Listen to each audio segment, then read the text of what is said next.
तुम उसको बुलाई थे?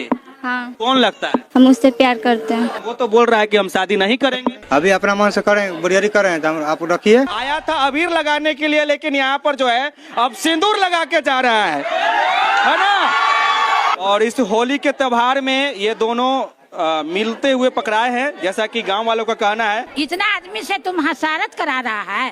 सोनाली कुमारी। अच्छा सोनाली, आप दोनों।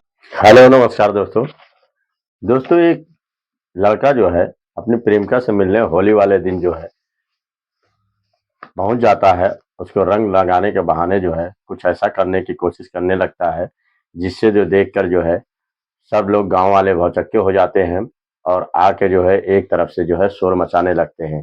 जब शोर मचता हुआ देख जब चारों तरफ खलबली मच जाती है तो सब लोग उसकी बातें सुनकर जो है हैरान हो जाते हैं और कुछ ऐसा करने की सोचने लगते हैं, जिसको सोच सुनकर आप लोग भी हैरान हो जाएंगे और सोचने पे मजबूर हो जाएंगे कि कोई ऐसा कैसे कैसे कर सकता है। है दोस्तों, ये कहानी आपको विस्तार पूर्वक सुनाते हैं। ये कहानी बहुत ही इंटरेस्टिंग है और सुनने में भी आप लोग को बहुत मजा आएगा कि किस तरीके के लोग होते हैं। और जब शादी तय हो गई है तो उसमें इस तरीके से घटना करने की क्या जरूरत है, मतलब ऐसे काम करने की क्या जरूरत है। चाहे दोस्तों ये कहानी आप लोग को विस्तार पूर्वक सुनाते हैं। आपको को अच्छी लगी तो लाइक शेयर कमेंट जरूर करिएगा और बताइए कहानी आप लोग को कैसी लगी। दोस्तों, एक लड़का होता है जिसका नाम अविनाश होता है। उसकी उम्र 25 साल होती है और वो उसके दो भाई होते हैं और तीसरा ये होता है, तीन भाई होते हैं। एक भाई की शादी हो जाती है और एक भाई जो है जो महिला होता है उसकी शादी होने वाली होती है इसी दिसंबर में। और ये जो है इत्तेफाक जो है इसका घर इस जो लड़की होती है उसका नाम सोनाली होता है और उसका घर जो है महज 5 किलोमीटर की दूरी पे होता है। और जब वो कहीं से आता जाता है तो लड़की का घर पास में पड़ जाता है। तो ज़्यादातर जो है इन दोनों में एक दूसरे से देखा देखी होता है। फिर इन दोनों में प्यार का सिलसिला चालू हो जाता है। जब प्यार का सिलसिला चालू हो जाता है दोस्तों, तो फिर ये अविनाश ज़्यादातर उस गली से गुजरता है तो सोनाली के घर होता हुआ जाता है और उससे नैन मटक्का करते हुए जाता है। तो दोनों एक दूसरे से मोबाइल नंबर ले लेते हैं और एक दूसरे से प्रेम पूर्वक बातें भी करने लगते हैं। इस तरीके से जब प्रेम पूर्वक बातें करने लगते हैं तो बात बहुत आगे बढ़ जाती है और सोनाली जो होती है महज कक्षा 9 पास की होती है। वो अपनी पढ़ाई जो है छोड़ दी होती है और उसके भी दो भाई होते हैं। बड़ा भाई जो है पंचर की दुकान चलाता है और छोटा भाई जो है किराने की इधर उधर दुकान पे जो है नौकरी करता है, यानी कि मजदूरी का काम करता है। लेकिन वो ज़्यादा नहीं कमा पाता है, वो केवल अपने खर्चा तक चलाता है। और उसका बड़ा भाई जो है पंचर की दुकान चलाता है तो उससे जो है 200-300 का काम करता है। तो इससे बहुत परेशान हो जाते हैं। उनकी किसी तरीके से कमाई चलती है। मुस्कुराते हुए जो है अब ये सिंदूर लगाया है तो बाबू। छोटा भाई ज़्यादा कमाता नहीं है लेकिन बड़ा भाई जो है वो अधिक कमाता है और वो 200-300 में काम चलता है और बहुत ही गरीब घर के रहते हैं। तो इनको जब यह बात पता चलती है कि कोई अविनाश नाम का लड़का जो है इधर से गुजरता है और मेरी बहन से मिलता जुलता है, तो एक दिन उसकी माँ उससे पूछती है कि क्या तुम मेरी लड़की से शादी करोगे। तो इससे अविनाश कहता है कि हाँ, मैं आपकी लड़की से शादी करना चाहता हूँ, लेकिन एक अभी थोड़ी दिक्कत है कि मेरे बड़े भाई की शादी होने वाली है और दिसंबर तक उसकी शादी हो जाएगी तो उसके बाद हम लोग भी शादी कर लेंगे। तो वो क्या करता है कि वो जब ये बातें होती हैं तो वो अपनी अविनाश जो है अपनी माँ से भी ये बात बोलता है कि माँ, मैं भाई एक लड़की से बहुत प्यार करता हूँ और हमारी बिरादरी की लड़की है और हम लोग जो है एक दूसरे से बहुत प्यार करते हैं। तो वो भी राजी हो जाते हैं क्योंकि बिरादरी की लड़की रहती है। और दूसरी चीज है, वो लोग एक दिन प्लान करते हैं कि ठीक है आपस में हम लोग बैठ के बात करवा देंगे किसी दिन, उन लड़की की मम्मी को ले आना। तो वो लड़के के जो माँ होती है वो भी मान जाती है और उसके पिता भी मान जाते हैं। ठीक है, शादी हो जाएगी, किसी दिन लड़की के माँ को ले आना, बातचीत हो जाएगी। तो यही बात हो रही होती है। तो जो लड़का होता है, जो लड़की का जो भाई होता है वो जो है एक तरीके का सारा भार उसी पे रहता है, वही खर्चा वर्चा चलाता है। तो इसी तरीके से जब बात हो जाती है तो इनकी जो लड़की की जो सोनाली की जो माँ होती है वो एक दिन जाती है और बातचीत करने लड़के के घर। तो लड़के के माता पिता कहते हैं कि देखो कुछ बहुत तो तुम दोगी, कुछ गहना और कुछ दहेज वहेज में तो कुछ देना चाहोगी ना। तो वो कहती है कि हाँ, दहेज में एक हम स्प्लेंडर गाड़ी दे देंगे, कुछ बेड दे देंगे और कुछ और भी जरूरत के सामानें हैं, गहना वना कुछ दे देंगे।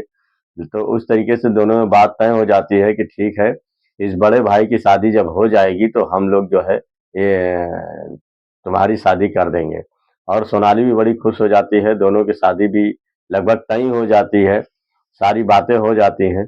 लेकिन फिर इस बात से जो है इन लोगों का मिलना जुलना बहुत ज्यादा हो जाता है और कभी कभी तो वो उनके घर दो दो तीन तीन दिन भी रुक जाता है लड़की के घर। और लड़की की माँ को भी सब मालूम रहता है और लड़के के भी घर के वालों को भी मालूम रहता है इन दोनों की शादी है। तो लड़का इसका अविनाश जो है फायदा भी उठाने लगता है कि आए दिन उसके घर रुका रहता है और घर जमाई जैसे जैसे लगता है कि किसकी शादी हो गई है तो उसी तरीके से व्यवहार करता है। वो अपनी बीवी तरीके का उससे अपना व्यवहार करने लगता है और ज्यादातर मिलना जुलना और उसके साथ रातें बिताना भी काम करने लगता है। लेकिन दोस्तों एक दिन होता क्या है कि इसी होली में जो है, होली में होली का दिन होता है, तभी सोनाली उसको फ़ोन करती है अविनाश को कि देखो अविनाश, तुम आ जाओ होली में, होली का त्योहार है, मिल जाओ, कुछ गुजिया पापड़ खा जाओ। तो इस बात पे जो है अविनाश तैयार हो जाता है और वो क्या करता है कि आने के लिए जो है अपनी माँ से भी कह देता है कि देखो माँ, मैं जा रहा हूँ मिलने के लिए और मुझे बुलाई है सोनाली, मैं जा रहा हूँ उनके घर। तो वहां से भी बता के चला आता है और आने के बाद जो है सोनाली के घर जाता है और जाने के बाद उनकी माँ से वो बातचीत करता है। उसकी माँ बातचीत करके वो चली जाती है घर मिलने जुलने। तभी ये जो है उसका फायदा उठाने के चक्कर में जो है उससे कुछ मोहब्बत भरी बातें भी करता है और गुजिया चिप्स पापड़ खाता है। और उसके बाद उसका उसकी जो है किस विस लेने लगता है।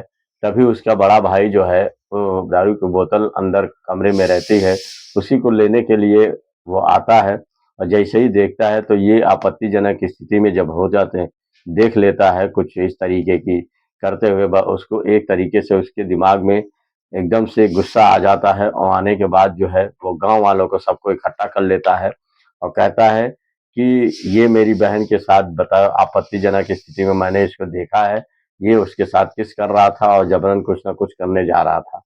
तो इस बात पे गांव वाले भी गुस्सा हो जाते हैं और उससे कहते हैं कि इसकी शादी तुरंत कराओ और आज ही के दिन कराओ। इस बात पे जो है तुरंत सब गांव वाले भी तैयार हो जाते हैं और लड़की का भाई भी गुस्सा हो जाता है, कहता है कि शादी तुमको आज ही करना पड़ेगा और तुमको मंदिर में हम लोग शादी करा देंगे। इस बात पे लड़का जो है अपने माता पिता को फोन करता है तो और सारी बातें बता देता है। तो उसके पिता कहते हैं कि जब तुम्हारी 3-4 महीने बाद शादी होने ही वाली है तो अभी तुम तुरंत शादी करने का क्या मतलब है? वैसे भी तो तुम घर में उसको लेके आते ही, तो वहां तुम शादी मत करो और यहाँ 3-4 महीने के बाद जो है हम लोग तुम्हारी शादी उससे कर ही देंगे। लेकिन लड़की का भाई जो है मानता नहीं है, गुस्से में रहता है और कहता है कि नहीं, आज ही इसी मौके पे आज ही शादी होनी है। तो वो जो है गांव वालों को जब इकट्ठा करता है, गांव वाले भी इकट्ठा हो जाते हैं, उससे कहते हैं कि शादी तुम्हारी आज ही करा लेंगे, चाहे जैसे हो और जिस हालत में हो तुम्हारी शादी आज ही होगी।